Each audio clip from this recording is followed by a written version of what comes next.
Mic check, 1, 2. Mic check, 1, 2. Good evening, everyone. Welcome to another Sunday night live stream. Today is Sunday, April 13th. We're already almost halfway through this month. Really quick, Christina, I see your message here. Hi, Jerome. I haven't received anything from you. Christina, check your email. Actually, I think 20 minutes ago, I sent you the spreadsheet. So please take a look. Hopefully you got it. Keep me posted. Anyway, welcome everyone to another Sunday night live stream. It's great to have you here. Before I get started, Chandra, Christina, Aisha, Andreas, Andre, Ram AC. Am I saying that right? Ramek? Faster. Olana, Noreen, Lori. Did I already say hi to you, Lori? No. Universal Being. Zaida, Athena, Lexi. Oh man, this is going to get hard every week if more people keep saying hi.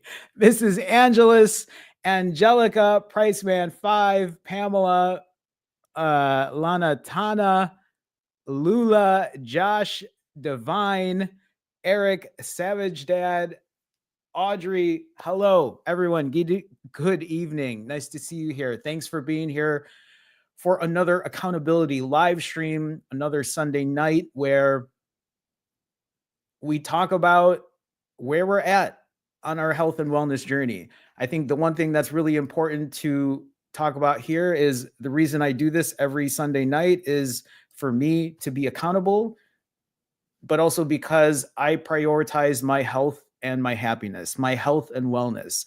These things are so important to me that I, for myself, have realized that being accountable is the way to keep that health and wellness going, right? To make sure that I need to do and that I continue to do what I need to do. Today is 75 weeks of my journey. Today is day 525 of imperfect consistency.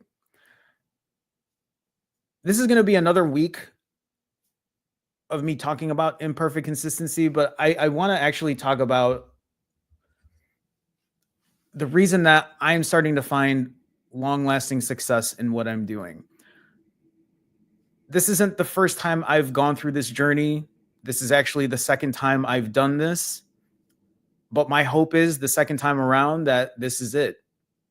And by that, it doesn't mean that I won't occasionally swing up and down in weight, but my hope is that I continue to keep showing up for myself and for you to make sure that my health and wellness stays intact. Because for many of us, we already know that fasting is going to help you lose weight. We know that eating healthy, taking care of yourself, exercising, we know how to do all of these things.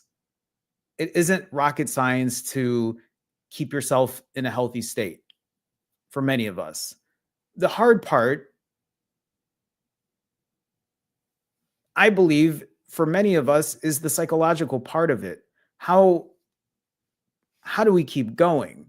How do we keep making sure that we can stay healthy and happy no matter what age? Me at 44, somebody else in their 20s, somebody in their 60s, 70s. I think the hardest part about keeping the weight off, especially as time passes on, is many of us keep looking at what we're doing as a diet. We're trying to push these super long fasts. We're trying to eat just a specific way. And I'm not saying that you can't do these things. I think these things are great to do when you can. But I think you all understand that this is a lifestyle.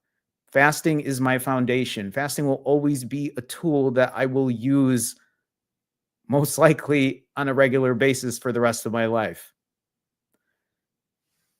I want to get into the details of that. But before I even get there, Wanda, as usual, with a $20 super chat. Wanda, thank you for the generous support. I appreciate you. Wanda, thank you so much. Wanda, with a $20 super chat, says, had to shoot this off early because I can't stay tonight.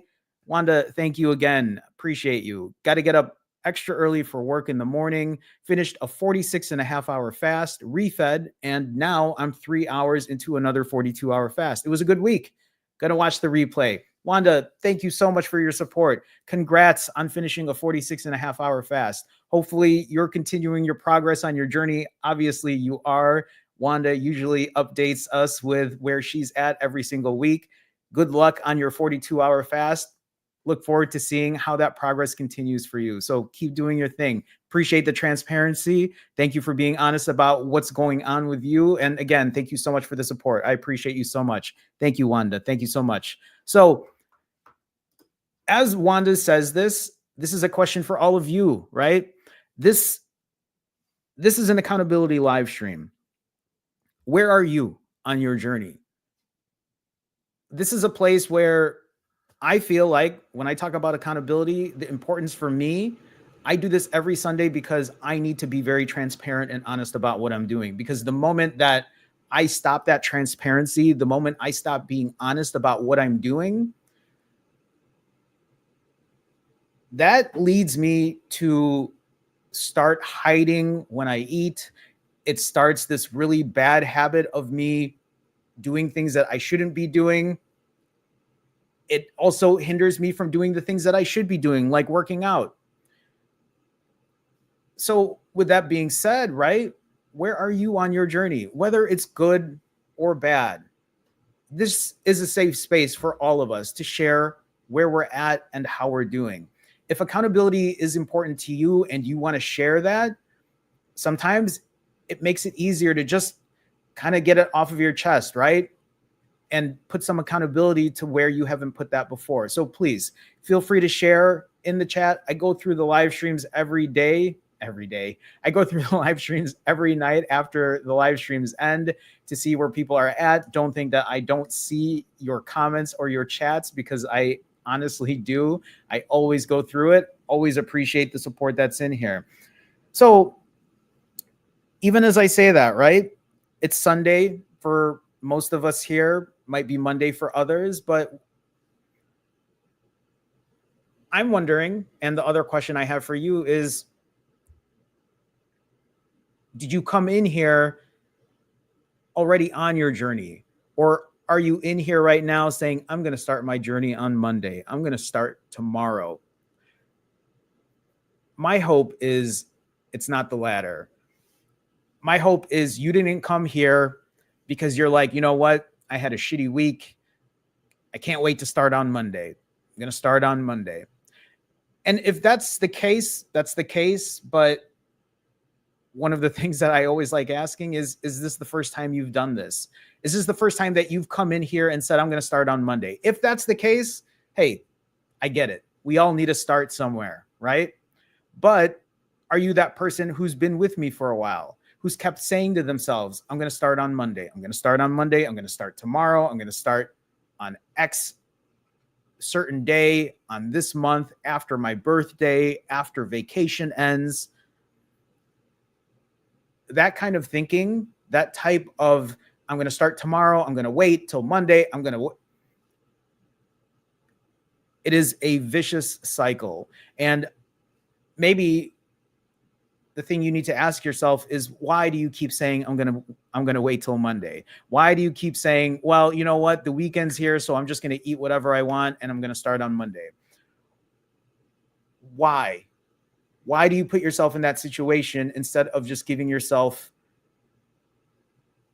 the time and the effort to say to yourself, okay, this weekend, I'm probably going to be eating more than I typically do. But you know what? I'm going to make sure I still get a 16-hour fast in, a 14-hour fast in, a 12-hour fast in. If you know that it's going to be a rough weekend because you're going to be eating more, you realize that your journey is not going to be perfect from here on out. That's something that's taken a long time for me to realize, that my journey just isn't going to be this perfect, oh, I'm going to do 90s and then I'm going to get to my goal weight and then everything's going to be great after that.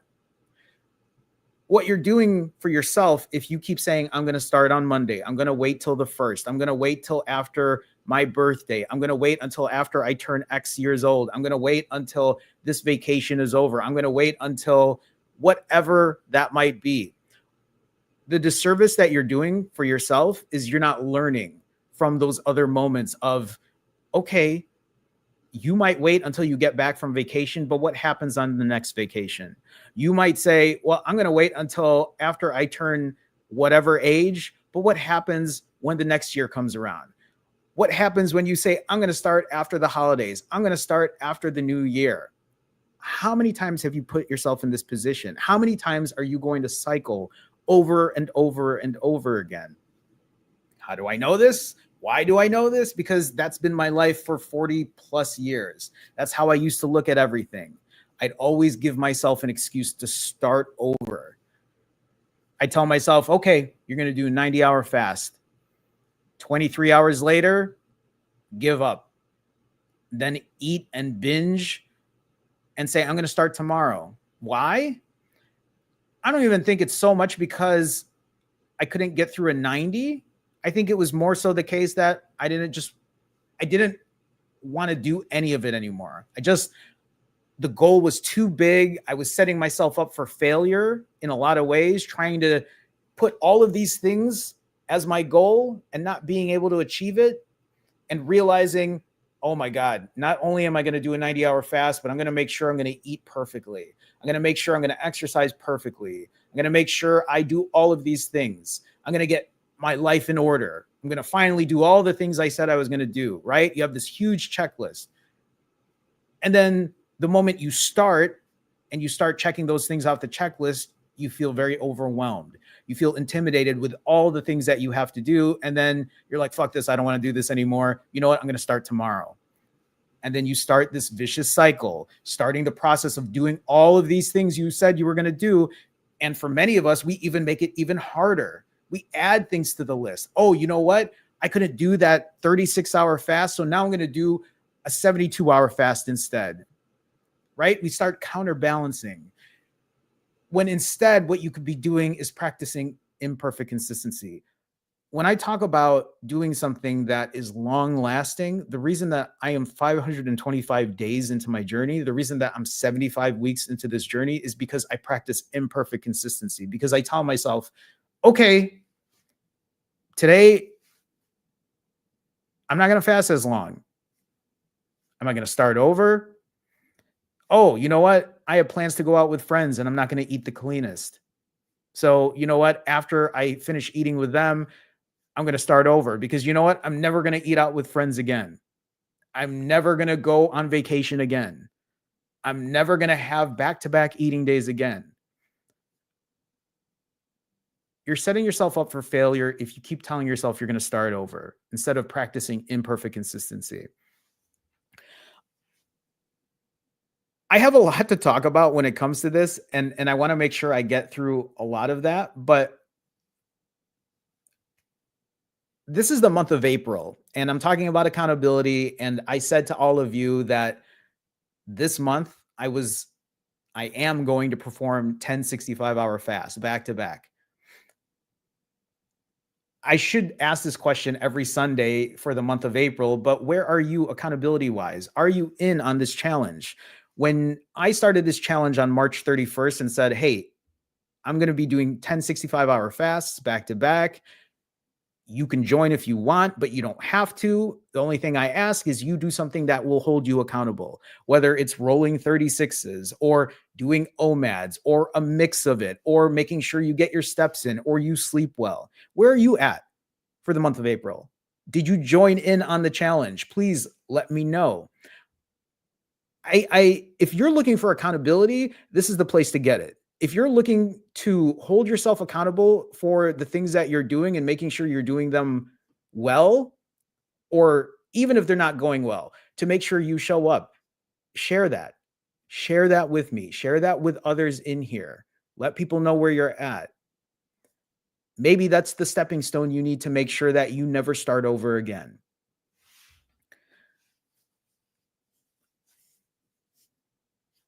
Even though April is my accountability month, I've never stopped being accountable, right?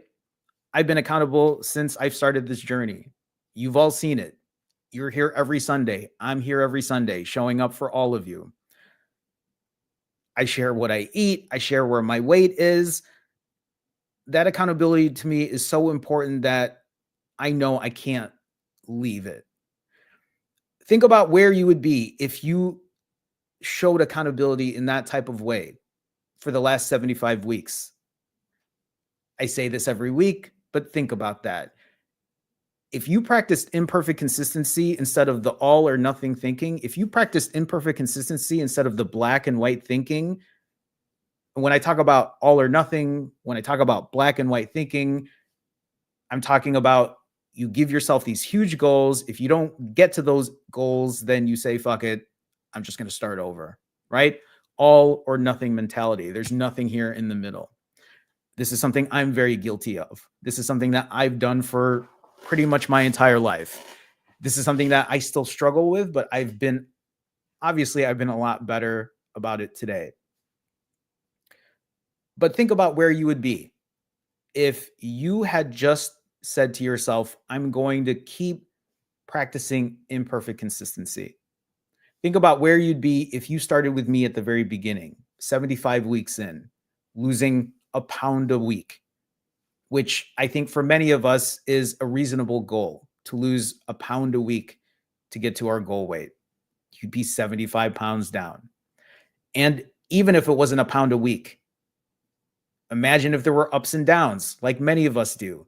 Think about the last 75 weeks of your life. That's almost a year and a half at this point. A lot of things happen during that time. The holidays happen, vacation happens, social gatherings happen, stress work happens. A lot of ups and downs happen in life. And if you can start telling yourself, okay, I got to stop starting over and instead practicing imperfect consistency, then you get to learn from those vacations. Then you get to be better about how you handle things, because instead of you just saying, I'm going to start over, I'm going to start over and forget that the vacation happened. I'm going to start over and forget about that long weekend. I'm going to start over and forget about that drunk night on my birthday, right? If instead you are being mindful about what you're doing, you're being aware and you're learning from it, you're putting a lot of experience under your belt. Imperfect consistency is the key to long-lasting success. Imperfect consistency is the way that you get to learn about yourself in ways that you probably have been avoiding for a long time. Because in your head, for many of us, we're only thinking about the things that we do correctly and how to do things perfectly, instead of saying, oh, but maybe I could do this in the middle instead of going completely off the rails. Again, I have a few more things to say about this, but I just want you to remember where you would be if you had just practiced imperfect consistency. Think about this. Let's say you are starting tomorrow, right? Let's say you're like, oh, whatever, Jerome, I'm just going to start tomorrow, right? I'm just going to start tomorrow and let's just see what happens. My goal for you then is show me that you can do something for 7 days. And then next Sunday, let's see if those 7 days were successful for you. And when I say that, I don't mean if you're going to do a 7-day fast, sure, great. If you're going to do rolling 72s, rolling 65s, rolling 90s, sure, great. But can you also be somebody that can go 7 days and maybe slip up here and there and be okay with it and move on and say, okay, day 8, day 9, day 10. Because if you consistently, yeah, that's like consistently doing something incorrectly. But if you're that person that is just expecting all or nothing, that is just expecting perfection, it's not going to last. It never does. It never does. Life will never be perfect. And that's okay. There's nothing wrong with that.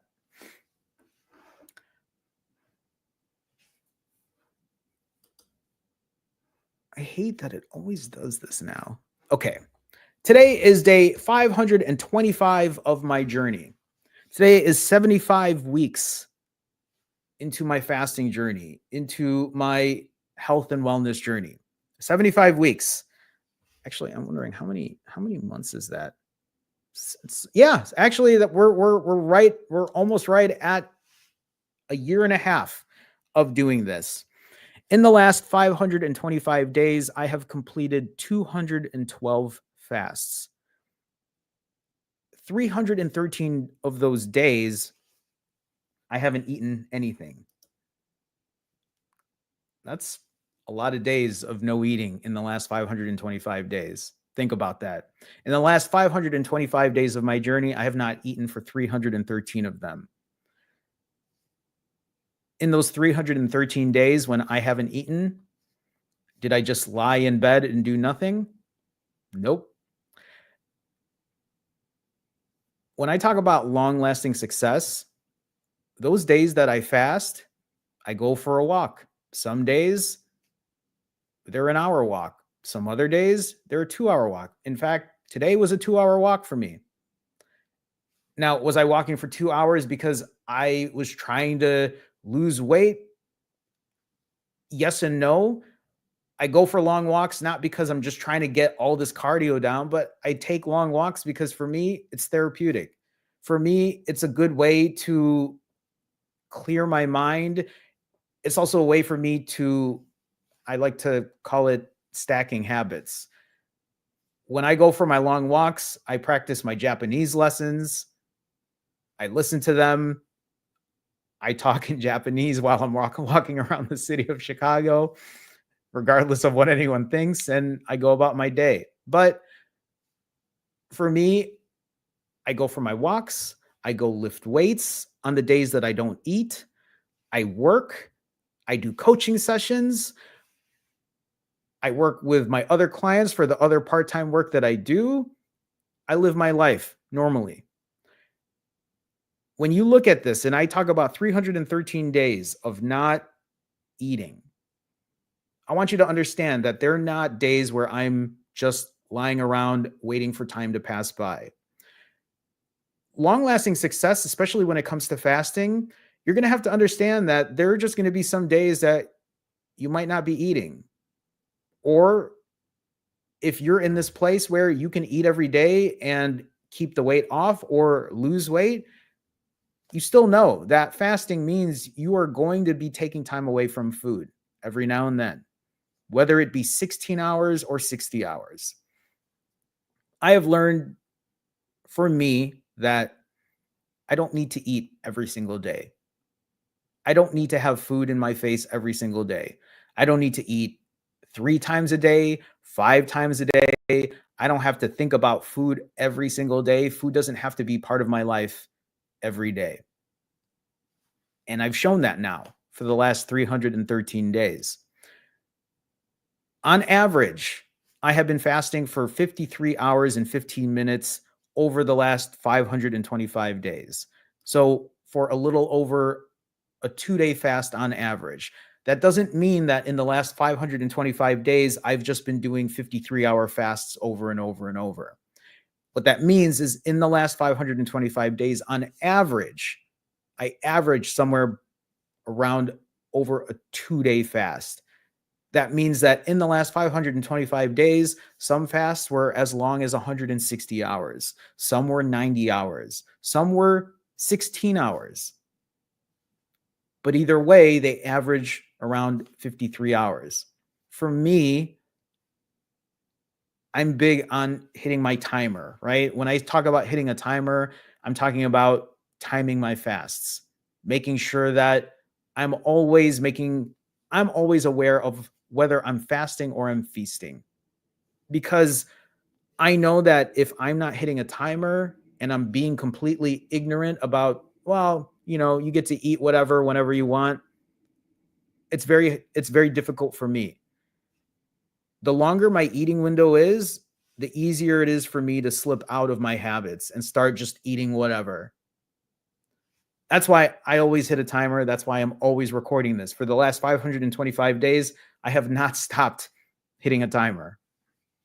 My average refeed during this time is right under 6 hours. So again, in the last 525 days of my journey, on average, I fast for a little over 2 days. And when I eat, I keep it under 6 hours. Now, it doesn't mean that every refeed has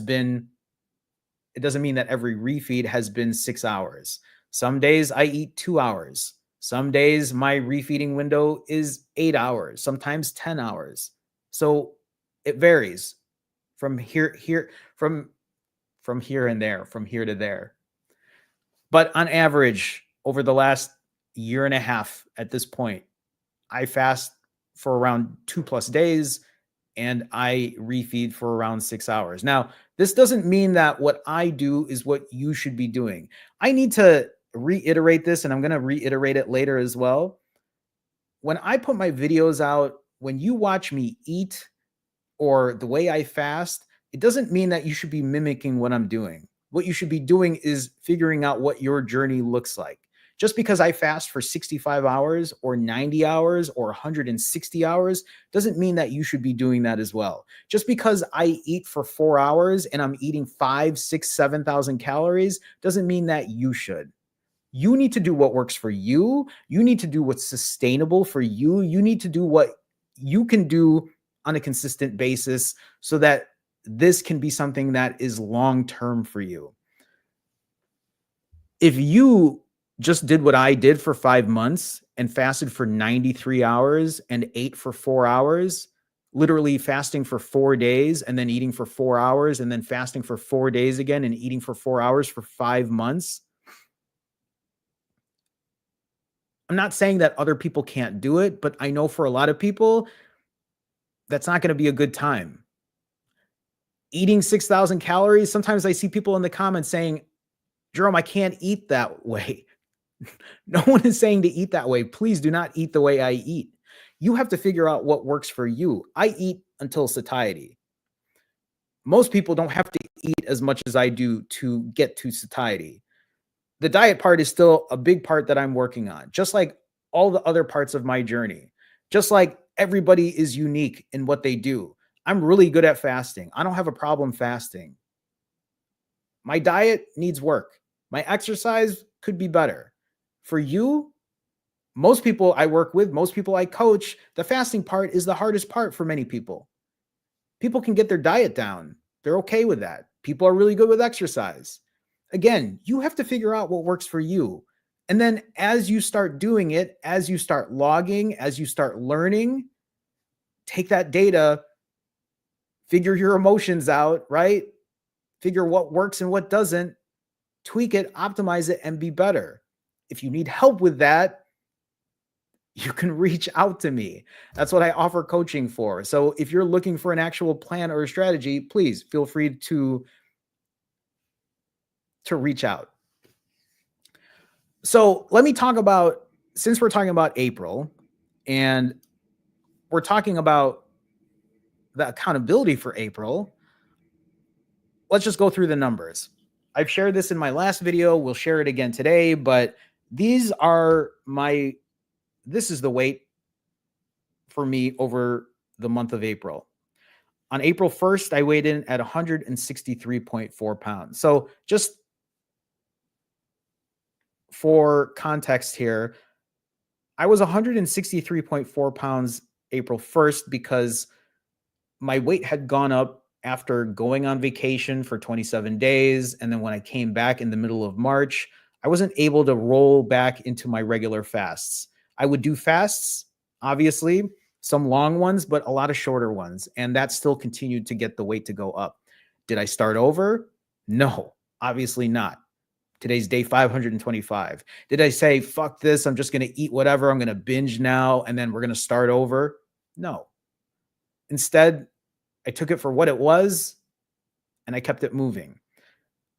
On April 1st, I decided, okay, it's time to really start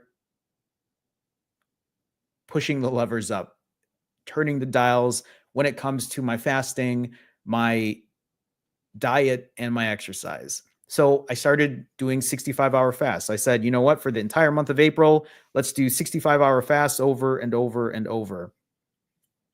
And here is the progress when it comes to weight. 163.4 pounds on April 1st.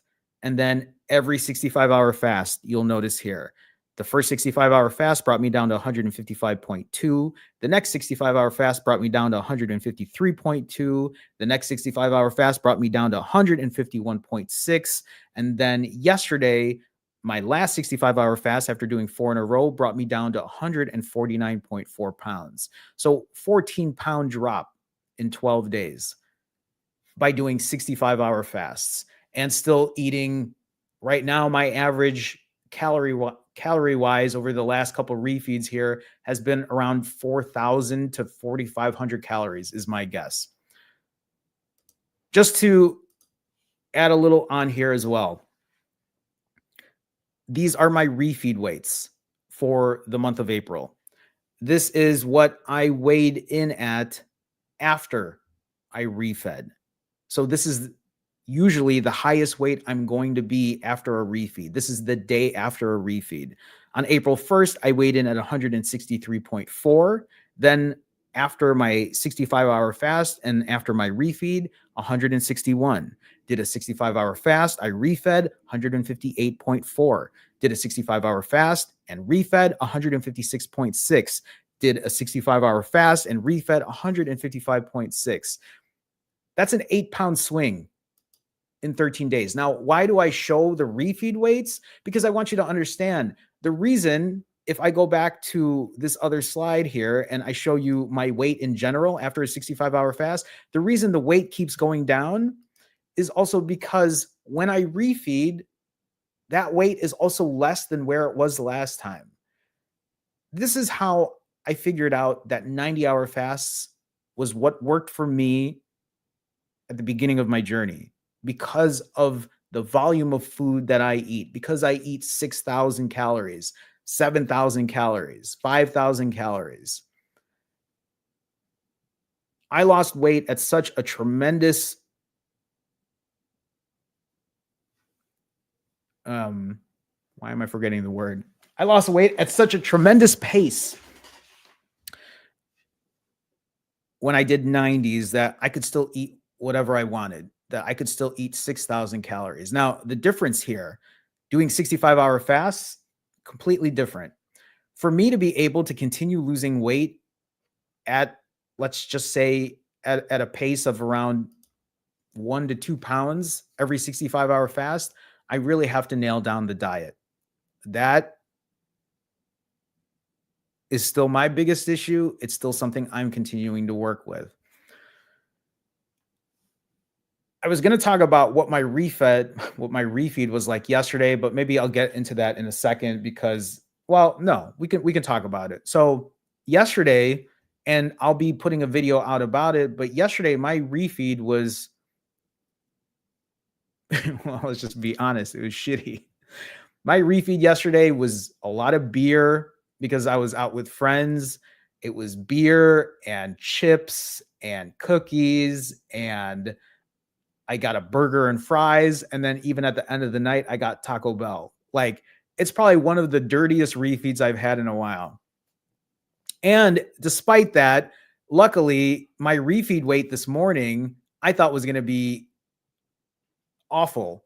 I thought I was going to actually weigh more than my last refeed, but I'm actually still down after the refeed from last time. So hopefully, when I finish the 65-hour fast, I'll still lose some weight. Got to hold my breath and really see what that's going to look like, though. So it's not the refeed that I typically do, but again, this is me practicing imperfect consistency. My refeeds will never be perfect every single time. My fasts will never be perfect every single time. I'm going to have some ups and downs, but no matter what happens, I keep pushing forward. I know that it works. I'm proof of that. I have been proof of that. Not even when I first showed my progress back in 2020, but also where I'm at today.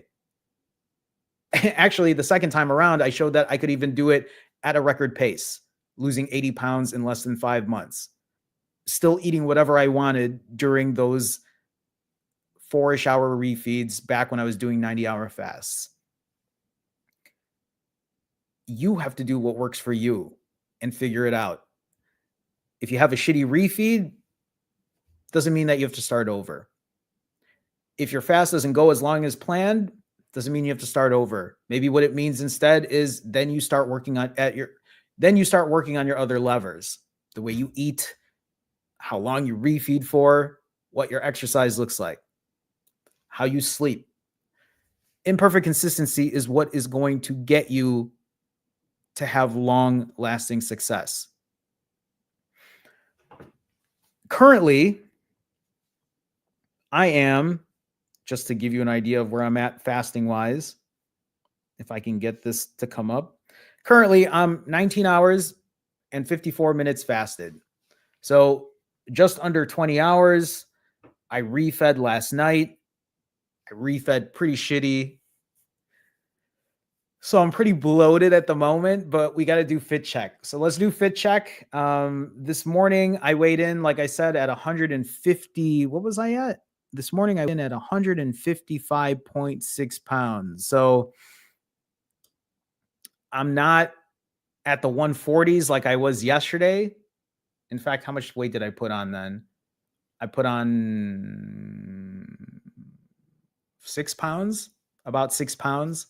So I'm pretty bloated at the moment, but we got to do fit check. What is fit check? If you're curious, if you're not familiar with my channel or haven't seen this live stream, fit check is where I go stand back there and show you what I look like physically, body-wise. I do this because it's another part of my transparency. So whether I feel very lean and fasted, or just like where I'm at right now, I'm not even 20 hours fasted. I feel very bloated. Got to show it. That's my way of being accountable, being transparent, showing you that, hey, I just gained 6 pounds from a refeed. Hey, my refeed was not the cleanest. I ate a bunch of carbs. I ate Taco Bell and I can't remember the last time I had Taco Bell. The only reason I got Taco Bell is nothing else was open. I mean, there were other things that were open, but it was close by and I'm just like, fuck it. I'm just going to get tacos. I have been an overweight child, teenager, adolescent, adult my entire life.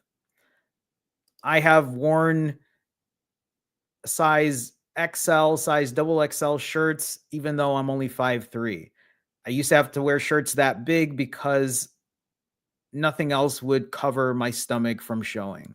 I used to wear size 38, size, I think at one point close to wearing size 40 waist pants. And you have to imagine, for me being 5'3", wearing a double XL shirt, those shirts were just so long, at least at the sleeves. It wouldn't be so long because my stomach would help it from being so long, but my pants, everything was just, nothing fit me right. Today, I'm lucky to say that even the shirt I'm wearing is a size small from Japan. So a size small in the US is way different than a size small in Japan. A size small in Japan is actually what fits me great. Honestly, I should just buy clothes from Japan because all the ones that are small actually fit me properly. Although I will say I do have an Adidas shirt and a Nike shirt. No, an Adidas shirt. And that's an extra small and still very long. So maybe not, but maybe more clothes that are made not like from big brands fit me better. Anyway, I'm wearing this small shirt. We're going to do fit check really quick. So let's do that. I'm wearing pink shorts today. So again, this is a size small shirt.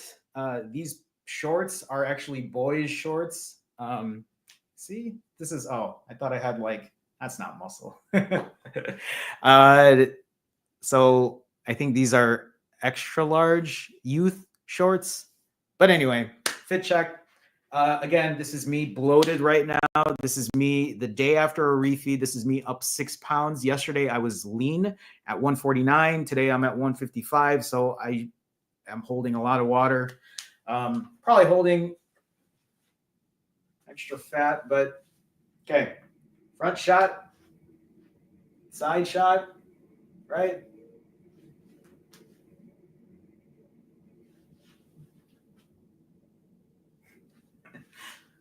Okay. That's fit check, everyone. Oh, my headphones. Hold on. My chair. Okay. Better. Okay.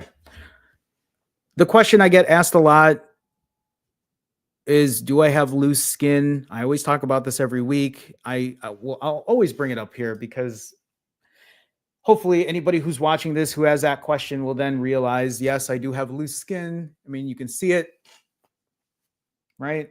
Loose skin. It is the part of me that is probably the most insecure. I do have loose skin on my lower stomach. I have loose skin on my upper arms. But it's not awful, and I'm okay with it.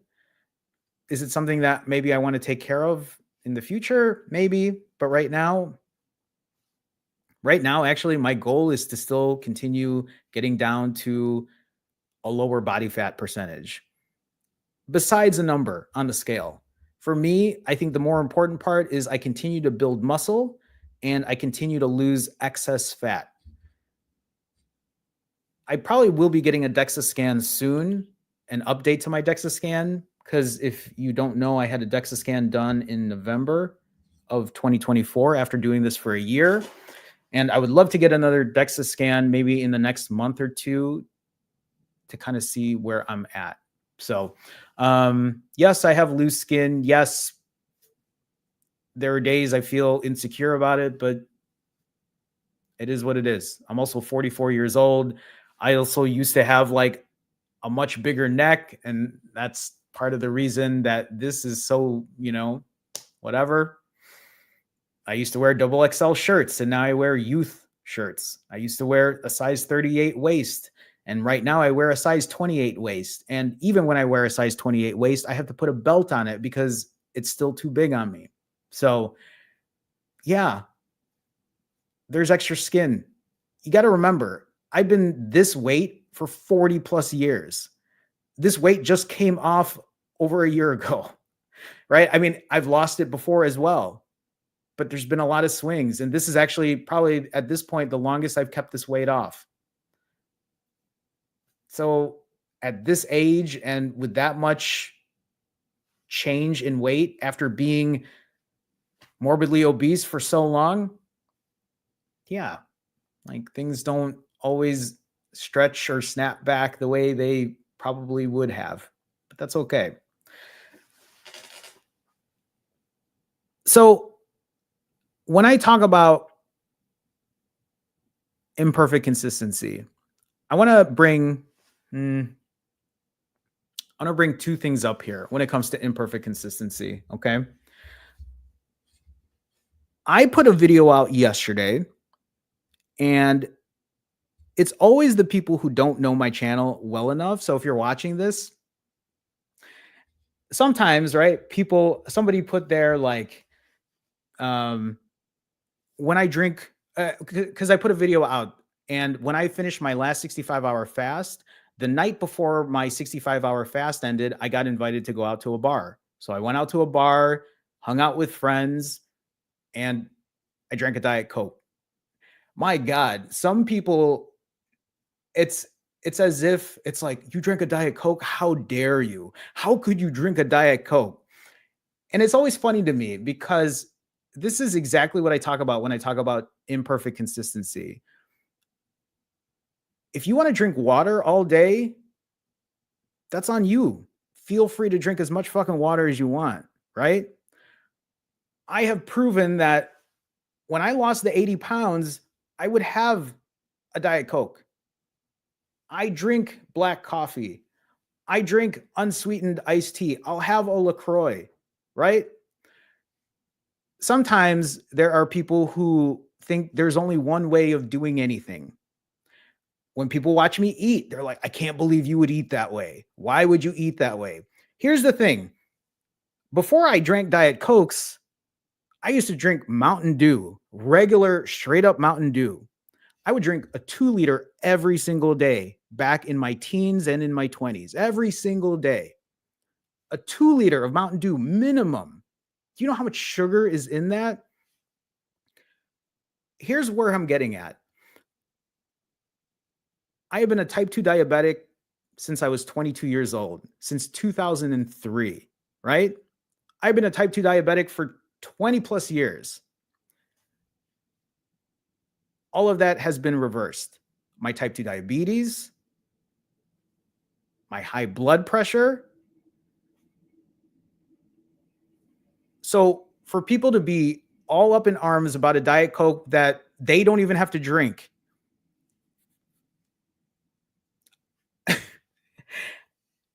I've gotten my health back. I've had my blood work done. I've gone twice now, every 6 months since. Everything's in the green. No issues whatsoever. I say this because I want you to understand that I used to binge eat.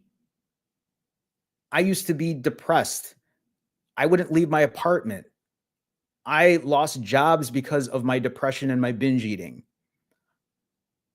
I've had my whole life turned upside down because I've had those things take over my life. There were times where I was just like, I don't even want to be here anymore, right? That's how bad a lot of those things got to me. And so when people watch me eat today and they're like, how could you eat that way? How could you? The thing is like you don't know what that life looked like before. I, I I want you to understand that, especially if any of you are watching this or you watch this in the future, I am never going to be your perfect influencer. I'm not going to be that person that's going to pretend that I'm eating perfectly every single day. There are going to be some good refeeds where I'm going to eat clean. Then there are going to be other refeeds like yesterday where I ate Taco Bell and I ate a burger and fries and I ate a bunch of, they weren't chips, but they were crackers. And I was eating that with like whipped feta and honey and pecans. It was actually really good. There's going to be a lot of imperfection in what I do. And I'm okay with that. And I want anybody who's watching this right now to understand that if you decide to drink a Diet Coke while you're fasting, nobody should put you up on a crucifix, right?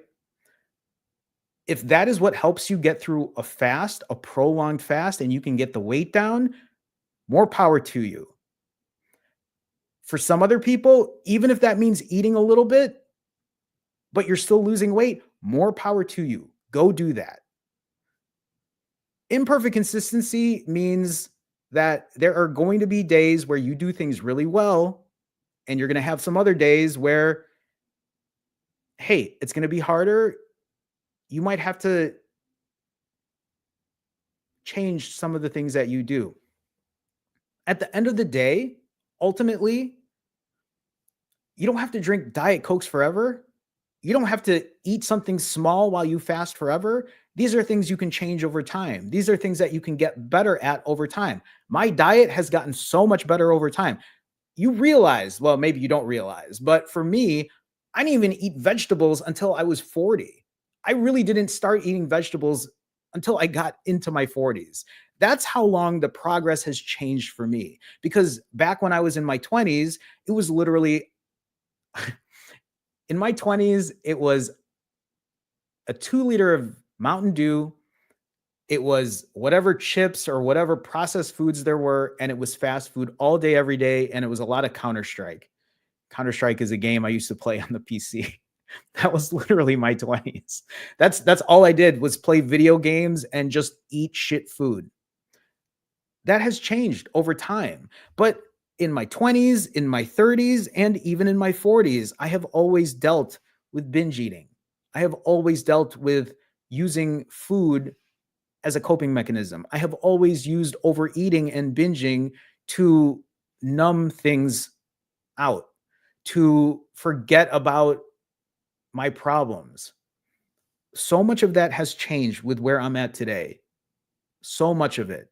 So when people are making a big deal about a fucking Diet Coke or I can't believe he ate that much, you don't know me, right? I understand that people have perceptions of what people should eat. And I don't know if it's social media that's just making it worse because they think everybody should just be. Think about the way you eat. Are you telling me that when you're on vacation, you're just eating the cleanest foods ever? At a birthday party, at an outing, when somebody turns 30 or 40, and it's this big. And here's the thing, if you do, more power to you. That's awesome. But I can't do that. That's not my life. I'm never going to be perfect, right? I literally just shared with you all my loose skin. I'm never, most likely, never going to have a six pack unless I have surgery on my stomach to get the excess skin off. In order to do something long lasting, in order to be consistent in what you're doing, you really do have to realize that you cannot have an all or nothing mentality and feel like you're in torture every single day. Because I know for a fact that doing 90-hour fasts over and over and over 35 times in a row is not always going to be fun. It's not always going to be the thing that you want to do. Trust me, for me doing that for 5 months, it wasn't what I wanted to do all the time either, but I did it because at that time I was very focused. I was also very all or nothing mindset back then too. it's changed over time. I've gotten better about it over time. That's my 2 cents when it comes to that. So just putting that out there. I'm going to take this time now to do Q&A. So if any of you have questions, I want you to please feel free to ask those questions now. I will answer as much as I can. In the meantime, if any of you have any questions when it comes to, sorry, I'm trying to set this up here. I guess what I'm trying to say is, if any of you are looking for additional help when it comes to fasting, when it comes to weight loss, when it comes to accountability, I do offer one-on-one coaching. I'll help people put a plan and a strategy together. I work as an accountability coach, but I want you to understand that I'm also a partner with this, in this with you. We're doing it together. You can go to finallyfasting.com. This is the first time I'm actually promoting my website because the website is up now. So you can go to finallyfasting.com to book a session. You can actually go to Finally Fasting right now and you can buy merch. So I guess at the same time, the merch store is up. But again, if you are interested in coaching, if you think you need additional help, please, you can reach out to me. These are one-on-one calls. We'll have a conversation. We'll put a plan and a strategy together. I'll have a spreadsheet for you to start logging your data, and we can work together and we can try to figure out how to get you to your goals. You can go to finallyfasting.com for any of that. Also, yes, with that being said, merch is available. So and you know what, I forgot to put it on, I forgot to use the stickers, but if you've seen me throw this F up, this is a sticker. And then I also have this other one, which is like the clock sticker that says Finally Fasting. So if you want to support, you can check that out. But at the same time, this hat I'm wearing is also available now on the merch store. It's my logo, and it says Finally Fasting here on the side, and it's a snapback, so just like this. But I also have a blue one with my other logo, which is that clock, Finally Fasting on the side. It's also a snapback in red. I don't know if you know this, maybe you've picked it up or not, but I do live in Chicago, so this is the Cubs colors and this is the White Sox colors. So you can go to the site if you'd like to support, or if you want to actually have merch. So thank you for the support either way. Actually, I guess with that being said too, Mike Cables with a $5 super chat. Mike, thank you for the support as always. Appreciate you, Mike. Hi, Jerome. Just checking in. Mike just completed 4 65-hour fasts. On to the next. Let's go. Mike has been doing this with me. So, Mike, I'm so proud of you. Congrats on getting another 65 under your belt. Mike is trying to do the 65-hour challenge with me for the entire month. So if you're watching this, I mean, I know Mike's watching this, but for the other people on here too, continue cheering Mike on as well. I mean, I love that for you, Mike. So keep going, keep going. Oh, let me get this banner down. Okay, so I'll go ahead and I'll start answering questions. Let me scroll up here and see if there are any questions. I know Eric says, don't worry about comments like that, Jerome. I don't for the most part, but sometimes it's just like, you don't fucking know me. So like, why? But I get it. I appreciate that, Eric. This is not really a question, but I guess it is. Yes, I did say merch. Hi, Lexi. Yes, finallyfasting.com if any of you are interested. So appreciate you. Appreciate the support. John Hanley says, how do you handle plateaus? I'm hovering at 40 pounds down, now at 162 pounds, but having trouble breaking the plateau. I want to lose another 13 pounds or so. John, this is a great question. And so I'll share this, right? When it comes to plateaus, here's the thing. For me, on my journey, I never hit a plateau. The reason I didn't hit that plateau is because I did a lot of trial and error to see how long I needed to fast for to continue to lose weight.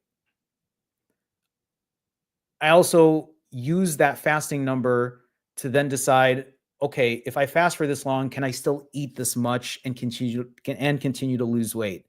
And for me, that number was 90 hours.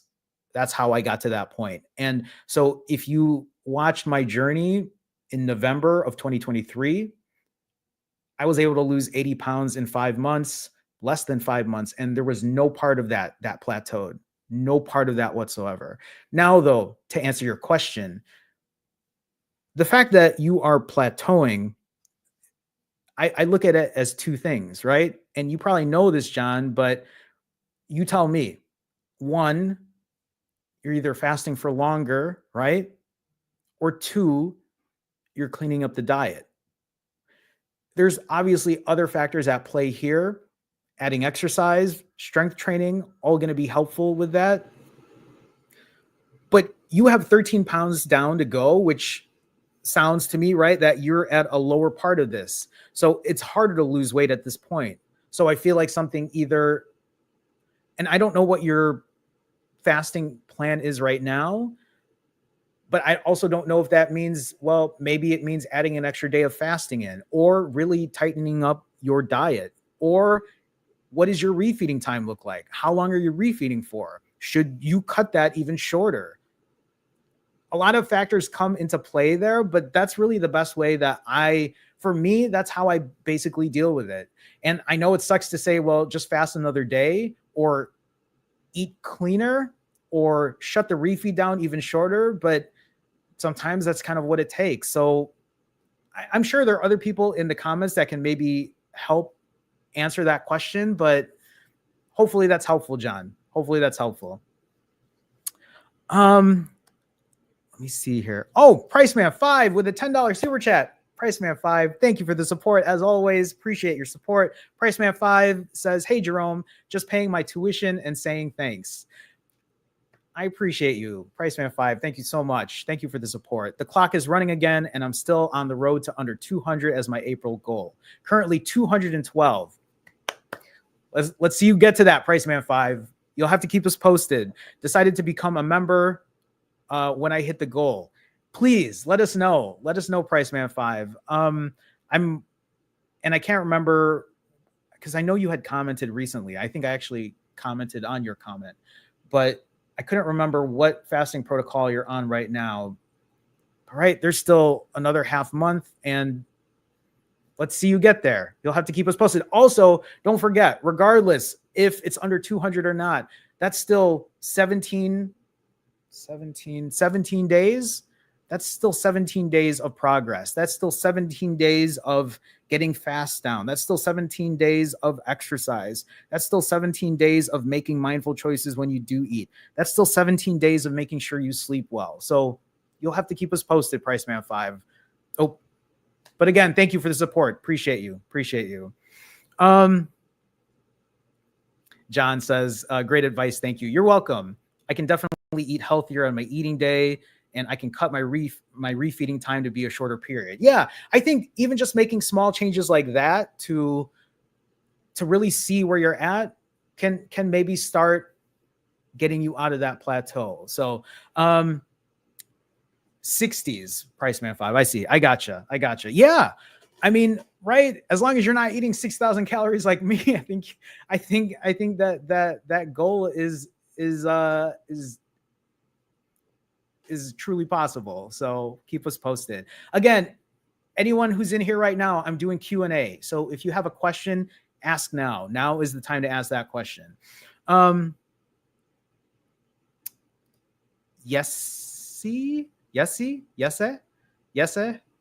I don't know if that's short for another name like Yesenia, but advice greatly appreciated. For someone that refeeds around 2,000 to 3,000 calories, would a 65 to 72 hour rolling fast be ideal to drop 40 to 45 pounds in 2 months? So, I mean, let me share this screen with you again. If I can find this where I put this up. So I'll share this with you now. I'm currently doing 65-hour fasts. Most of my fast right now, oh, short for Yesenia. Yeah, I figured. So, um, I mean, where I'm at right now, I'm down 14 pounds in 12 days. Now, for me, I'm at a much lower weight. So for you to drop 40 to 45 pounds, honestly, is going to depend on where you're at weight wise and how quickly. Because when I weighed 220 pounds, when I was 235 pounds, obviously the weight came off a lot quicker. But if you are consistently doing 65 to 72-hour fasts with a, let's say, 2,500 calorie refeed on average, I mean, if you think about it, that's even for the month of April. For the month of April, that's 10 65-hour fasts, 10 72-hour fasts, which means every fast that you do, even if it was 20, what are you saying here? 40 to 45 pounds, that would have to be literally for how long? For 2 months. So 20, that would be 20 65-hour fasts. That would have to be 2 pounds per 65-hour fast, right? No, that's only 1 pound. No, two 2 pounds, right? 2 pounds per 65-hour. Two. Why am I getting so? Yeah, 2 pounds per 65-hour fast. I think it really just depends where you're at weight wise, but like that is such a smaller caloric intake that if you combine that with cardio and strength training, I can see you getting close to it. But I guess at the same time, the way I think about this too is no matter what happens, Yesenia, like doing this for 2 months, you're going to get great results. You're going to get it's going to be progress no matter what. So the way I see it is whether it's 40 or 45 pounds, and maybe that's your question too, is, well, if I can't lose 40 to 45 pounds, does that mean I have to go longer? And that question is only going to happen until you start doing it and realizing where you're at, right? But I think if you were to stick consistently to 65 to 72-hour fasts with a 2 to 3,000 calorie refeed, the only thing that I'm thinking of is like you're going to get great results. So you'll have to keep us posted. Hopefully that's helpful. My advice there is to just do it. Obviously, the longer you fast, the more weight you're going to lose. Obviously, the cleaner you eat, the more weight you're going to lose. Obviously, the more exercise you do, the more weight you're going to lose. Obviously, the more your sleep quality is, I think will also add to all of that. So you'll have to keep us posted. Appreciate the question.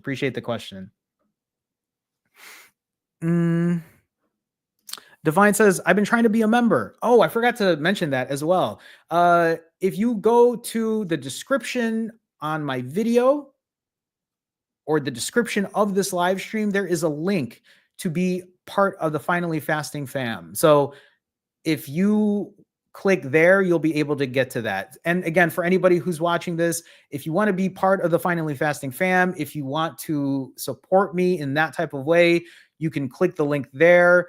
There is a tier there, though, where if you join the autophagy group, you can be a member and you can watch me live. I do Wednesday night live streams where we do it as a coaching session, but as a group.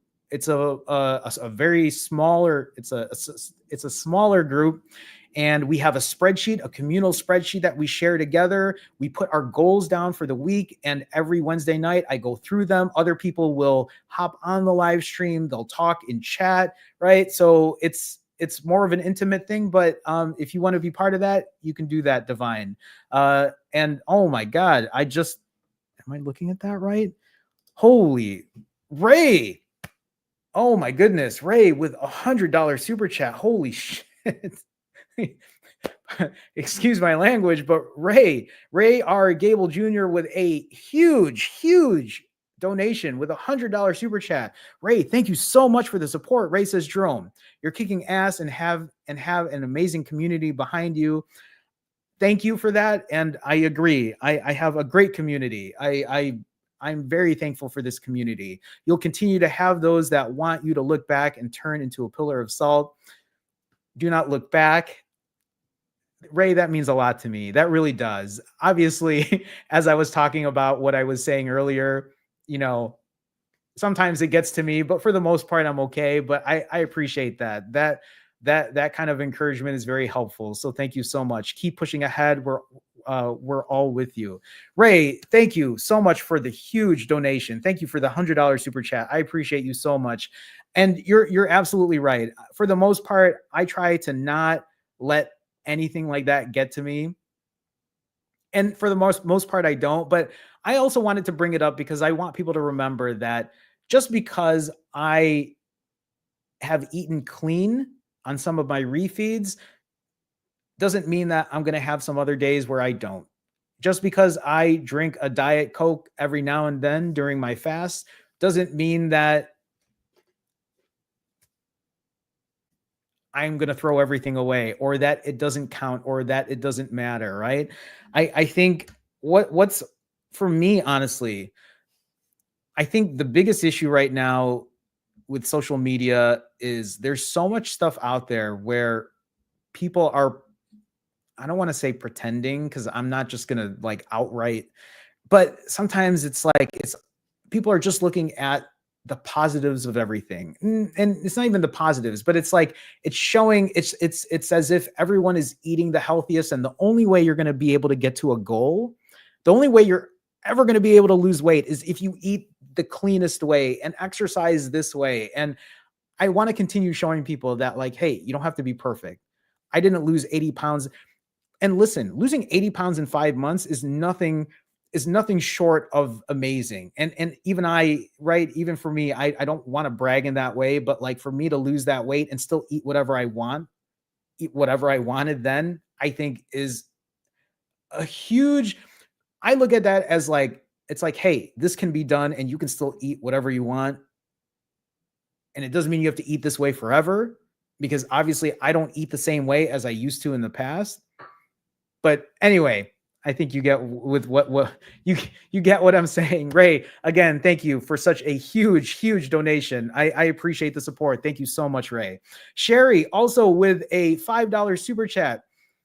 Sherry, thank you for the support. As always, I appreciate you. Sherry, so nice to see you. It seems that when you eat to satiate and don't stuff yourself during the refeed, you can eat any foods and lose the same amount of weight, calories being equal. And you know that's the thing too. I think for a lot of us, like I've said before, I think it's really important that we all figure out what our journey looks like. Just because I eat a certain way doesn't mean that you have to. Just because I fast a certain length doesn't mean that you have to either, right? I think a lot of us, we just have to give ourselves the opportunity to start doing, right?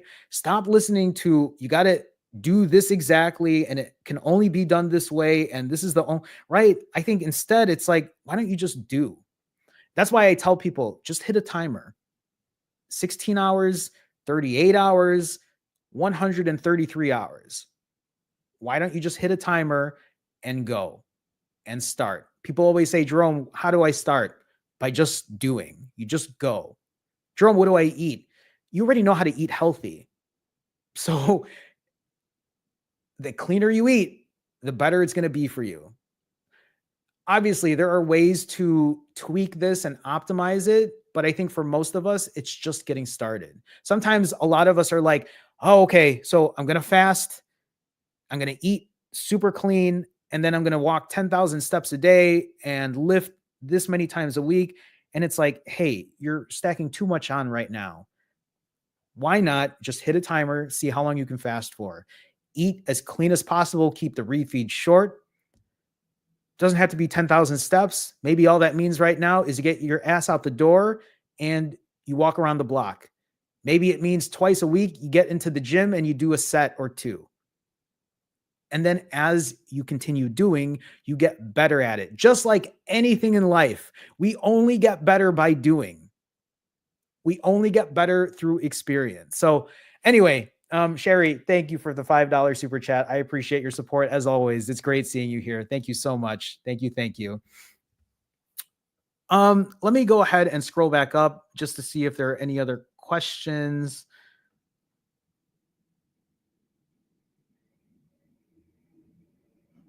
$777 guy one asks, did you lose muscle from this? I didn't. In fact, I had a DEXA scan done, and when I had a DEXA scan done, it's really funny because sometimes I'll see people also say, well, this is the best way to lose muscle. And I've proven that not only have I retained my muscle, but I continue to lift heavier. I've been, and like I shared before, at this point, right? 525 days of my journey, and 313 of those days I didn't eat at all. My DEXA scan showed that I think I weighed in at 145 pounds. And actually, do I have my DEXA scan here? Because I can actually show this. I think I might still have this up. I do. Look at this. This DEXA scan was done on November 6th. I show this again, right? Because this is me being very transparent about what I'm doing. So November 6th, 2024 was exactly 1 year of my journey. And that was by back then, a year after, my average fast was closer to 90 hours than where it's at now at 54 hours or whatever. So I weighed in at 145 and a half pounds. I had 111 pounds of lean tissue on me and 29 pounds of fat. I think fat tissue. It says fat tissue is all, oh no, it's all fat mass, including items like brain, bone marrow, etc. Anyway, that percentage ended up being like 19.9% or right at 20%. And out of the 145 pounds that I weighed in at, 111 of those pounds was lean tissue. What about loose skin? I already talked about that earlier in my live stream. So yes, I do have loose skin. If you want to hear exactly what that was about, you'll just have to rewind back. Does the skin get absorbed or is it still left? The thing is, maybe it's a combination of the two. I mean, right? I still have loose skin. And I always talk about me having loose skin here on my neck, right? I also say I'm 44 years old. I've been morbidly obese almost my entire life, and I just didn't expect the skin to be snapping back after being. Here's the thing. When I talk about being morbidly obese or overweight, this wasn't like, it's not like I was overweight when I was in my 30s. I was overweight when I was 5 years old. I always show that picture of me. I always show this picture of me like here. Right? I think I was 5 or 6 years old. I think this was my kindergarten picture, right? I was always an overweight kid. I've been like that my entire life. I don't know what it's like for other people. I can only share my experience when it comes to my weight loss and what extra skin looks like on me. So that's kind of what it's been like for me. So anyway, appreciate the question. Andre with a $10 super chat. I said Andre like I was like Andre. Andre with a $10 super chat. J-Man, love my finally fasting community. Appreciate you, Andre. Love my progress so far. Love watching your progress. You know your journey, and that's what matters. And you're absolutely right. And Andre, I appreciate that. Thank you. Thank you for the support. Thank you for the kind words. Love the last 2 refeeds you posted. I appreciate that. This past refeed was not the cleanest. Actually, it was probably one of the dirtiest refeeds I've had in a while, but it's okay. I just got to keep moving on, right? No starting over, no saying day one or anything like that. Andre, I love your progress as well, and I appreciate you sharing your success and where you've been. So, Andre, again, thank you for the $10 super chat. I appreciate your support every week. It's so nice to see you. Thank you so much. Thank you, Andre. Okay, let me go ahead and let me scroll back up here and just see if there are any other questions. Oh, there are more questions. Okay, good. Um, did I miss a question here? Wait, no. Eric says, Jerome, what is the longest fast that you've ever done? 11 days. 11 days is my longest. I like the 90s and I'm thinking of going longer. So would you push past 90? So, Eric, if you even watch my videos from when I started my journey in November, there were, I wasn't just doing 90s. I did 93 hours on average for the first 5 months. But in those, in those 90-hour fasts, there were 160-hour fasts in there. There were 140-hour fasts in there. So I did go longer. It is possible. Would I push past 90? I've pushed past 90. The question for you is, if you push past 90, just feel it out. See if you're having any side effects, right? If you're starting to feel nauseous or weak, right? Then make sure you're taking electrolytes. Make sure that you're hydrated. And if you're at a place where it's too difficult, then it's time to break, right? And then go again. Obviously, if you're doing 90s and you're finding success, then keep going on with that. If you know you can go longer and you're okay with that, go longer. That is only something that you're going to figure out when you keep doing it. I don't even know if I have that slide available when I talked about all of my fasts during that time. I don't think that I do. Do I? I don't think so. Sorry, everyone. I'm just trying to see if I have a particular slide that talked about my 90-hour fasts. I don't. But it's not like when I did a 160-hour fast, Eric, it's not like I did another 165 or 160 hour, right? I would go back into my 90s again. Some days I just was able to go longer. Some days I did it because I knew I had somewhere to go, something to do. So I said to myself, okay, I'm just going to push longer. So for you, play it by ear. You'll have to keep us posted. Thank you for the question, Eric. Is that another? Mark. Hi, Mark. How's it going? Mark with a $5 super chat. Appreciate the support as always. Malungai Mark with the $5 super chat says, hey, Jerome, just checking into the live and sending support. I appreciate your support as always. Thank you again for the donation. I always appreciate you. Back in the groove and making progress. I love that for you. Mark has had quite a journey as well. And I just, Mark knows this, but Mark, you know, I'm proud of you. So I appreciate you always showing up. First goal of the year is in sight. Thanks again. You're very welcome. And like I said, so proud of you for continuing to be here, continuing to show up despite having ups and downs. And you know, I'm not out here to put Mark's business out here, but like Mark is also a really great definition of imperfect consistency and being accountable. And I know that when many of us show up and show that accountability, you will learn from yourself. Every single day that you do this, every single day that I do this, I learn more about myself.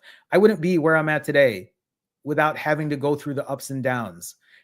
I want you to remember this too. When I talk about something that's long lasting, something that will be a long life commitment, this journey that I've been on, you've all seen it. It has never been perfect. It has never been perfect. There is so much imperfect consistency on this journey. At the very beginning of my journey, yeah, I was like head down, get the shit done. After that, vacation, back-to-back days of eating, feeling burnt out here and there, not feeling like working out. There's been a lot of imperfect consistency. But the only thing that hasn't changed is I continue to move forward. I continue to hit my timer. I continue to show up. I continue to be accountable to myself and to all of you. I continue to show my progress. I continue to show transparency. I continue to stand back here when I'm bloated, when I'm lean, when I'm feeling like I don't want to be here. I'm here regardless. It's that kind of accountability that continues to give me that long-term success. I know that doing what I'm doing right now is the only way that I'm going to be able to keep this weight off. Does that mean that it's going to be like that forever? I don't know. But what I do know is if I didn't have to post publicly tomorrow, if all social media shut down tomorrow, if I didn't have to do coaching sessions ever again, I don't know if I'd be able to keep the weight off. I really don't know. That's how important accountability is to me. Britt, Britt Bruce with a $10 super chat. Britt Bruce, I don't think I've seen you before. Thank you for the support. I appreciate you. Thank you so much. Britt Bruce says, thank you for sharing. You're very welcome. I'm down 30 so far. Congratulations on the 30 lost. I'm just curious, how long did it take to get the 30? What fasting protocol were you doing? Again, thank you so much for the support. I appreciate the donation. Thank you. Thank you. Appreciate you. Thank you all for the support today. Thank you so much.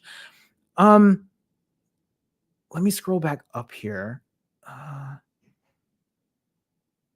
Did I answer the question? I did answer the question. Okay.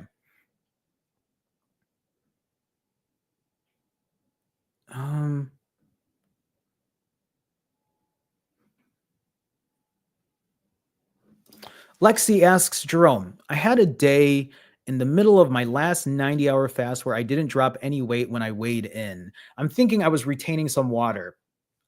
You were retaining water. That's my guess. Have you seen that in your fasting days with 90-hour? So this journey that I didn't, but on my last journey, the first time around, there was a time when I was doing so for an entire month. 1 month I did 7-day fasts and I only ate once every Saturday. I think that's what I did for a month. There were times, and I don't know if it was because I was doing 7-day fasts over and over and over, but I think at one point there was a 7-day fast I was doing and the weight wasn't coming off. I think I was like 4 days fasted, like 96 plus hours fasted, and the weight still didn't come off. It only came off, I think, either day 5 or day 6, but definitely was holding water then. I mean, Lexi, you know this. I know you know this, that doing a 90-hour fast is going to get fat off of you, regardless of what the scale says. So I don't want you to be too bummed out about that. But my guess is, yeah, you were probably retaining water. And I know that it's a lot different too with the women that I have coached, especially during their cycle. There's a lot of water retention versus for me, I kind of can predict when it's going to happen and when it's going to when I'm going to lose that water, especially after a heavy carb day. So if anything, the fact that you're doing 90s and you're still, I wouldn't worry too much about it. You'll have to keep me posted though, Lexi. Thanks for the question. Hopefully that was helpful. And I'm sure there are other women in here too that can maybe share some of their insights when they do a longer fast and maybe they're holding water and the weight still isn't going down. So if anything, I think it's just nice to know that you know that you're going to be losing fat regardless of that. Let me scroll down here.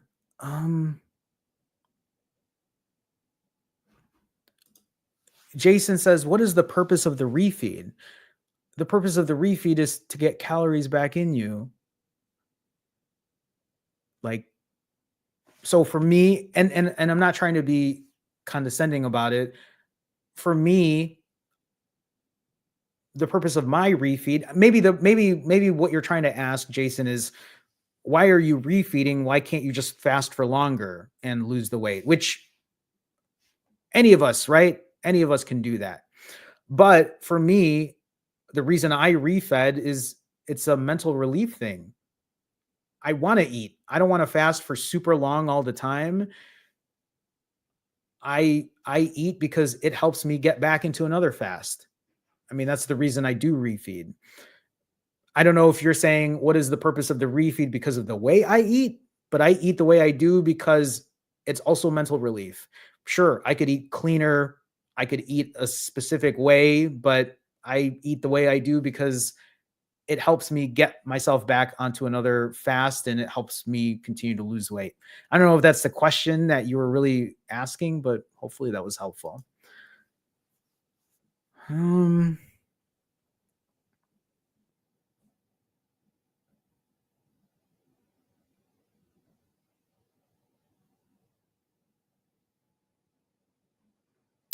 Christian asks, I'm 350 pounds. It's not even a question, but well, it's kind of a question. I'm starting a liquid fast for 30 days. How much weight would I lose? Christian, that's just it's going to depend. It's different from person to person. I get questions like this a lot, and honestly, there are so many things at play here that it's always really difficult to answer that. For me, my heaviest was 235 pounds, but even when I was 220 pounds, I lost, I think in the first 30 days, I think I lost over 30 pounds in 30 days.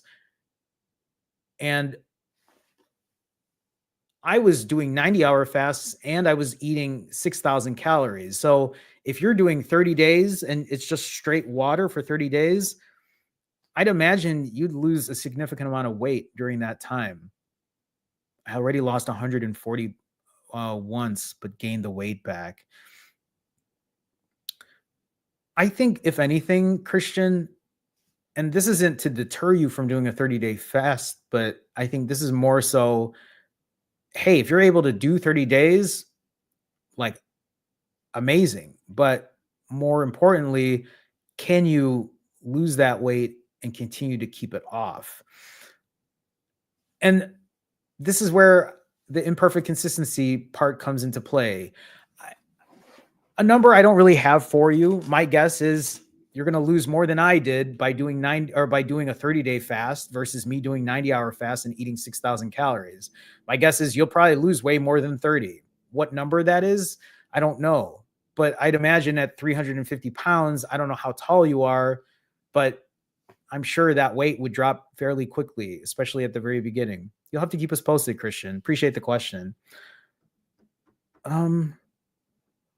Sherry, again, with another $5 super chat. Sherry, thank you for this. Thank you for the support. I appreciate it. Sherry asks, this is not the first time I've had this question asked, and I'll answer this. Sherry asks, what do you think of Cole's new sugar and carbs diet protocol after he was the king of fasting? Not trolling, it's a huge change. So let me answer this question. I've had this question asked to me before. People have emailed me asking about this question or asking about Cole's sugar diet. And let me explain what this is in the first place. So what Cole is doing here is he's saying sugar, right? When it comes to your way of eating, this specific diet is literally high carb, zero fat. That's the way I've seen it. At least that's the way I've interpreted it from what I've seen is high carb, zero fat. Again, emphasis on zero fat, literally no fat, but high in carbs. The sugar thing is the part that the sugar thing, the way I see it is that's the hook. That's how people are going to get interested in it. It's like, oh, I can eat sugar and as long as there's no fat, I'll lose weight. I haven't done it. I have no idea, but I'm looking at it past the sugar. I'm not even thinking about the sugar part, right? The way I'm looking at this is if you think about it, Cole mentioned eating wet fruit. And the way I look at this is what are foods that are high in carbs and low or zero fat? It's vegetables and fruit. That's literally what it is. And that's for me, would you be able to lose weight on that? Absolutely. I believe you would. If you think about it, if you're cutting fat completely and you're just eating nothing but watermelon and apples that are low in calories but very high in volume, yeah, I think personally for me, I think that's another way of losing weight. I haven't tried it. I haven't tried carnivore. These are things that I would absolutely love to do. So I know the hook is the sugar part, and I get it, and I get that that's a people are gonna get reeled in by that, but like Cole knows what he's doing. At least with that, I'm just like, yeah, like if you're eating watermelon or apples or I don't oranges, right? That's another wet fruit. I think that's what he means by wet fruit. Yeah, they're absolutely high carb, high volume, low calorie. Like here's the thing about anything like this is the way I look at this is it's a great tool to use. Is it something that you'll do for the rest of your life? Absolutely not. I think Cole knows that too. But it's definitely a great tool to use, especially if it continues to get you to lose weight, if it continues to give you energy, and if it continues to get you to just keep doing something long term consistently, right? This is why I tell people do not let your diet define who you are as a person. Just like fasting is a great tool, but I don't live and die by fasting. Fasting isn't the only thing that I do. I perform cardio, I lift weights, I try to eat healthy when I can, where I can, right? I might not be the best at it, but I'm always trying. Carnivore is a great tool. Keto is a great tool. Paleo. If you think about it, high carb, low fat is pretty much the standard diet, is the diet that's been kind of taught to many of us. At the end of the day, it comes down to balance. And it's also not only the balance part, but can you do this consistently? Is this something that you can do for a long time? I want to be able to use these tools in the future. I would absolutely love to try something that's high carb, zero fat. I would absolutely also love to do carnivore and see what that looks like. In fact, my plan for April is to maybe try to implement some of that, but we're not there yet. I'll talk about it when I get to that point. So that's kind of what I think about it. I think it's definitely a great way to maybe the best way to put this is if you looked at my past refeeds, I had a huge plate of apples and oranges. And that huge plate of apples and oranges ended up being 200 calories. And it was so filling. If that's all I ate every day, I don't even think I could eat 2,000 calories worth of apples. Not that I would like to, but I don't even see that happening.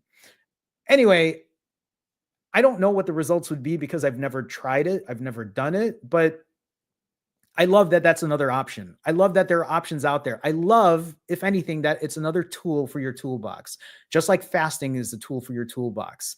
Carnivore, right? Paleo, high carb, low fat, or zero fat, right? All of these things are great tools. And for anybody that is watching this, use those tools to your advantage. See what works, see what doesn't. If it's something that you can do consistently, go for it. It doesn't mean you have to do it forever. Just like with this shit about when I talk about Diet Coke, just because you drink a Diet Coke during your fast doesn't mean that you have to do it for every fast. It doesn't define you. You do not become the Diet Coke guy, right? That's not how it works. A lot of it is common sense. That's what it comes down to. That's honestly that's my personal opinion on it. So it's a great question. Eric with a $20 super chat. Eric, thank you for a huge donation. Thank you for the generous support. Thank you so much. Eric asks or says, I was 366 pounds last October and have lost 70 pounds. That's amazing. That's amazing. Congrats on 70 pounds lost. Started this journey when I discovered your channel and community. So you've lost the 70 pounds through this community, kind of watching it. I love that. That even for me, that it makes me happier to hear. So Eric, I love that for you. I hope that imperfect consistency has been helping you throughout this journey as well. I love that. Congrats on losing 70 pounds. I look forward to seeing what your journey looks like pushing forward from here. Eric, thank you so much for the $20 super chat. I appreciate the support. All of you with the huge super chats today. Thank you so much. Thank you. Thank you. Let me scroll back up here. Make sure I didn't miss anything.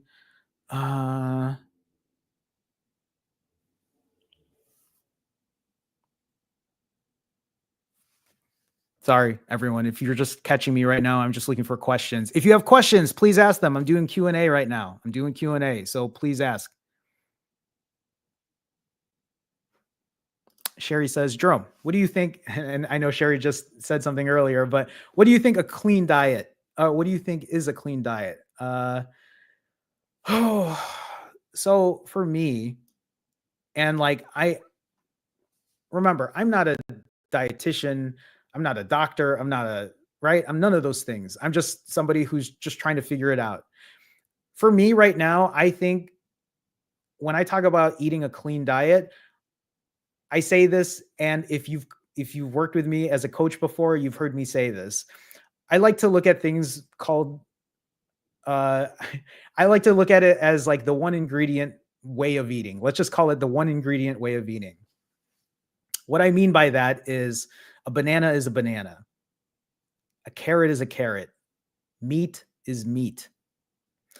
A donut is not just a donut, right? A candy bar is not just a candy bar. A bag of chips is not just a bag of chips. So for me, I usually think clean, if anything at this point for me, is foods that are natural, right? Whole foods, not foods that are processed. That's for me, that's kind of what I look at as clean. We can go tit for tat and say, but this food does this and this. I'm not worried about that because for me, okay, people might feel a certain way about bananas or people might feel a certain way about macadamia nuts, but would I rather eat a banana and macadamia nuts versus a donut? Which one is cleaner, right? That's kind of how I see it. If you want to get into the nuance of like what is truly clean, I'm not that person. I'm not going to dig too far into that because I'm somebody that eats processed foods. I'm not even to that point yet. So for me, eating cleaner is just eating less processed foods. Eating cleaner is making sure I'm not overdoing it on calories. These are things I'm still working on. So that's not a perfect answer, but that's the best way I can answer that question. Hopefully that's helpful though. Um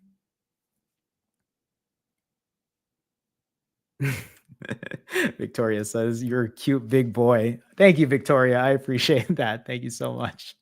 Sherelle says the same thing. Thank you all. Let me see here.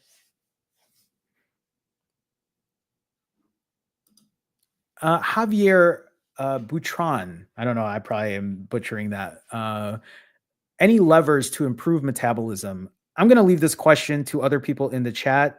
The only thing that I've learned is I know that fasting, if anything, doesn't mess your metabolism up versus doing low calorie every single day for an extended period of time. By that, I mean, if your body is burning 2000 calories a day and then you're just doing 1000 calories of intake every day for the next month, eventually that's going to affect your metabolism. Any levers to improve that metabolism? The only way I look at this is for me, I think again, I think I'm very common sense when it comes to it. I'm just like, okay, I'm going to fast. It's not going to affect it. Whether it's a longer fast or not, clean diet, exercise, quality sleep. Those are the only things that I do. I'm 44 years old. I continue to lose weight doing these fasts. I continue to eat however I want. I feel like my my metabolism is pretty good. There are so many people that are like, you're killing your metabolism. Your metabolism is destroyed. I've been doing this for 525 days.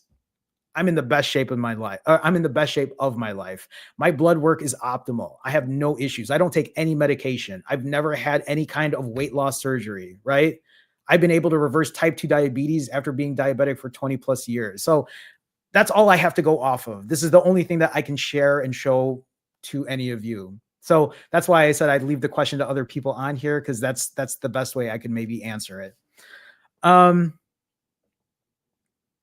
Campy uh, says, "How soon after eating do you start your timer?" I'll give you my current number here. How soon after eating do I start my timer? Over the last 525 days, I have been fasting on average for 53 hours and 15 minutes with an average refeed of 5 hours and 59 minutes. So to answer your question, how soon after eating do I start my timer? On average, 6 hours. I usually give myself a 6-hour window currently. Does that mean that this is what it's going to look like a year from now? No. Does this mean that this is what it's going to look like 3 months from now? No, but it's probably going to be close to that.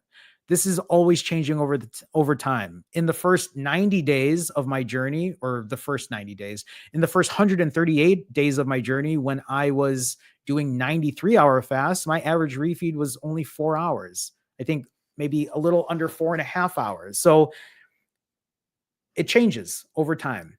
Depends, I guess, is the answer. But right now, 6 hours is usually how long before I hit my timer again.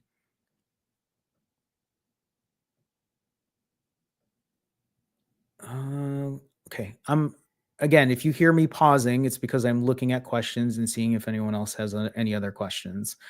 Again, please feel free to ask, and I will answer as much as I can.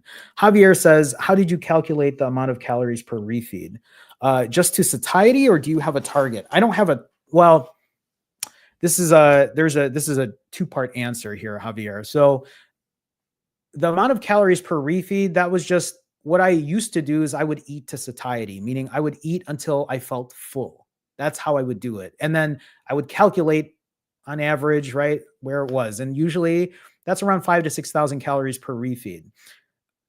So it was to satiety. Today, at least for the month of April, this is very new. Right now, my goal is to keep myself under 4,500 calories per refeed. If I can go less, I would love to do less, but that's currently where I'm at.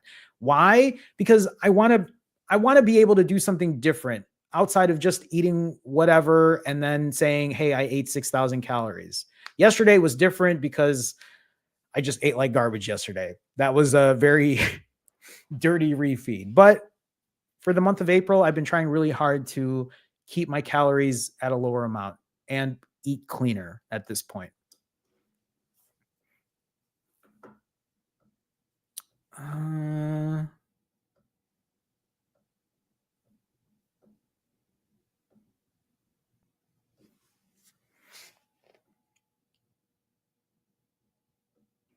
Sorry, everyone. Again, I'm looking for any other questions, so I'm just scrolling down. Some of your comments here.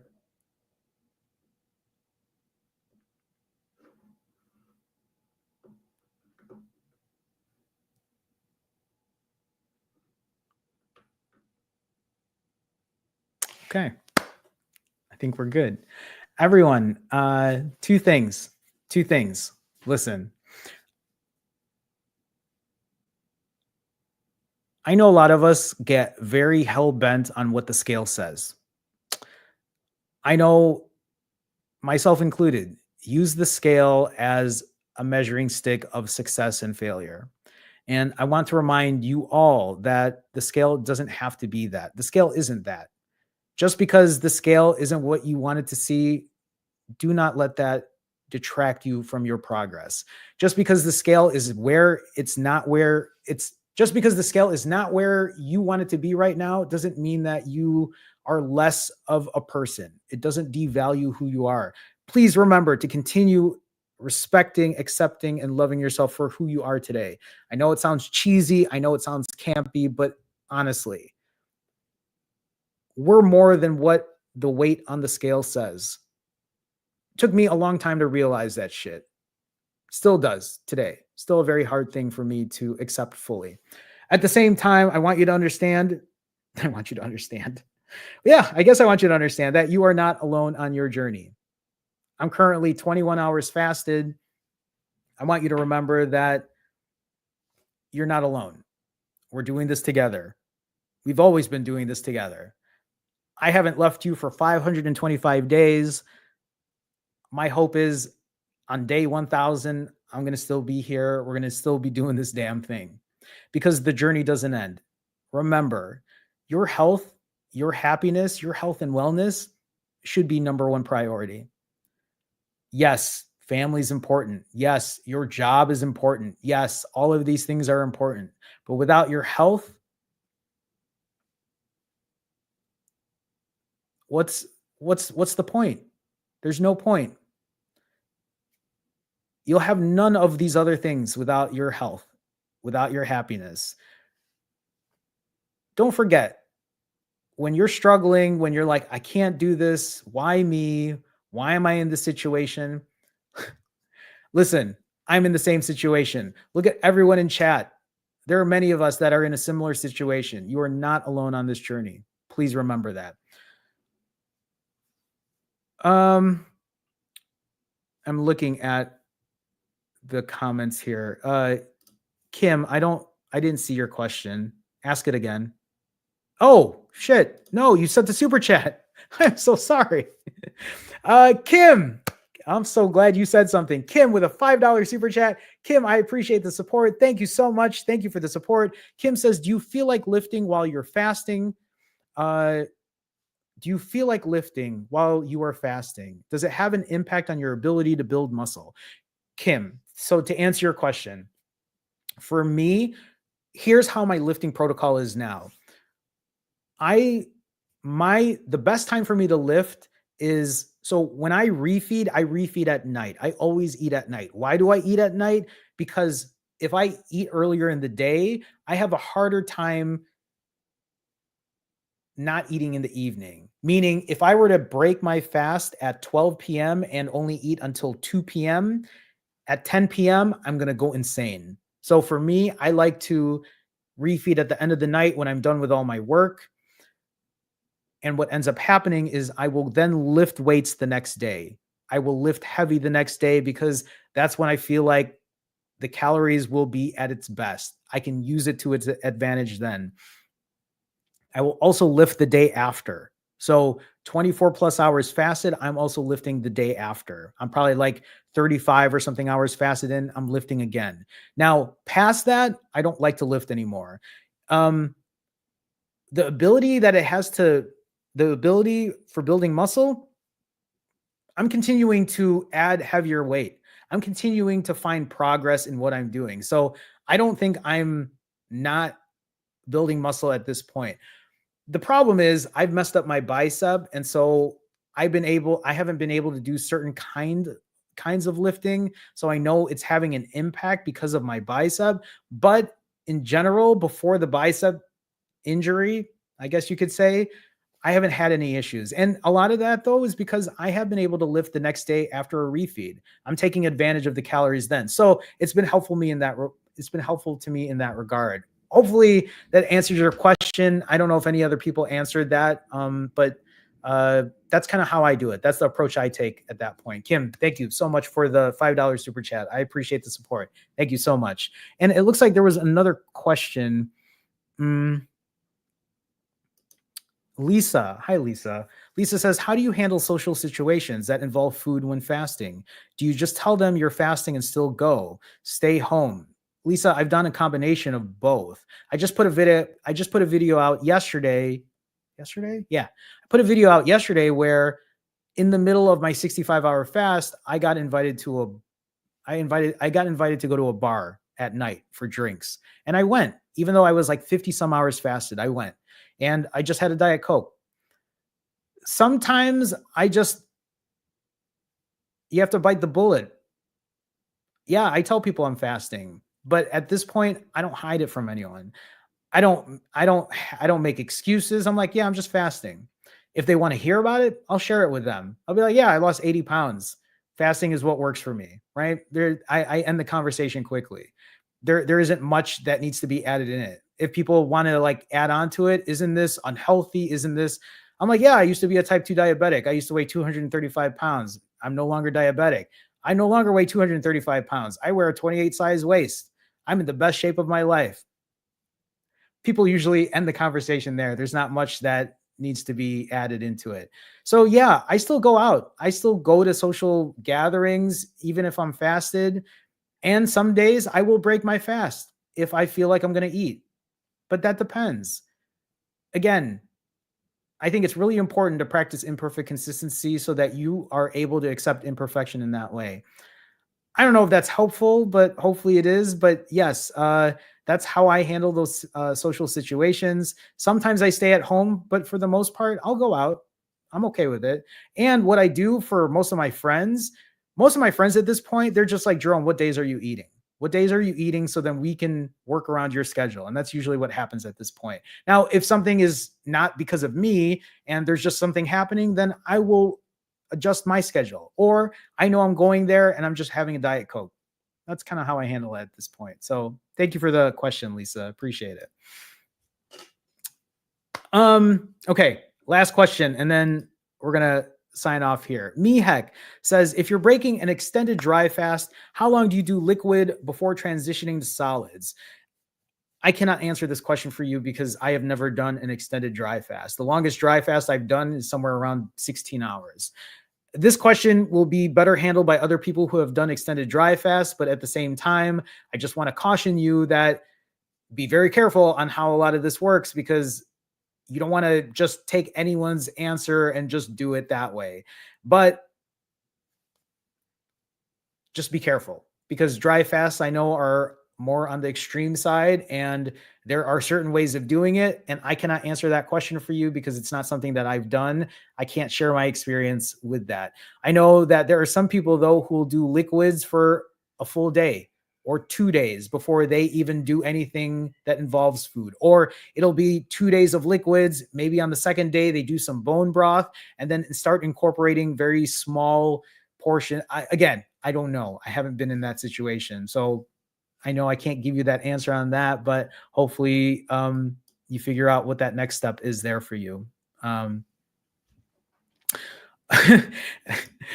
said that was the last question, but Pamela says, what is your Cash App? I actually do not remember. I think it's Finally Fasting, but I don't know for sure. People have asked me this.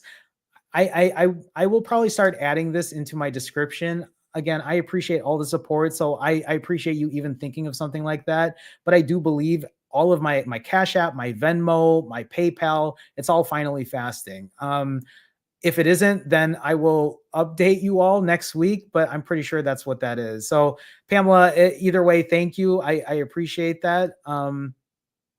And yeah, so with all that being said, I want to thank everybody again today for stopping by. I appreciate the community here. I appreciate all the super chats today. Thank you all for the support. It means so much to me. It helps me continue what I'm doing. I'm very thankful. And I'm very thankful that I get to do something that helps others, and it helps us continue going and growing and being accountable in this way. So thank you for giving me that opportunity. I'll say it one more time. I did put a link out. I'll share it again. You can now go to my website, finallyfasting.com. You can book a session there. You can also buy merch there. I have stickers that are available if you want stickers. I have hats like this that I'm wearing. I know this is a shameless plug, but they are available. I know people have been asking about it. It does have Finally Fasting on the side there. Oh, these are also corduroy. I didn't even mention that. These are corduroy hats. So they're not just like your regular. You can see there's like, they're a little, yeah. Anyway, it's just a little stylish thing that I liked, and I wanted to do something similar to that. But again, thank you all for being here. Thank you for the kind comments. Thank you for the support. Wandering Traveler, before I go, also gave a $2 super chat. Thank you for the support, Wandering Traveler. It's so nice to see you. I appreciate you as always. Great seeing you here. Thank you for being on the stream. Have a wonderful evening. And that's probably the best way to end it. Have a wonderful evening, all. We will do this again next Sunday. Thank you all for being here. Hopefully you continue doing what you need to do. Remember, this isn't about perfection. This has never been about perfection.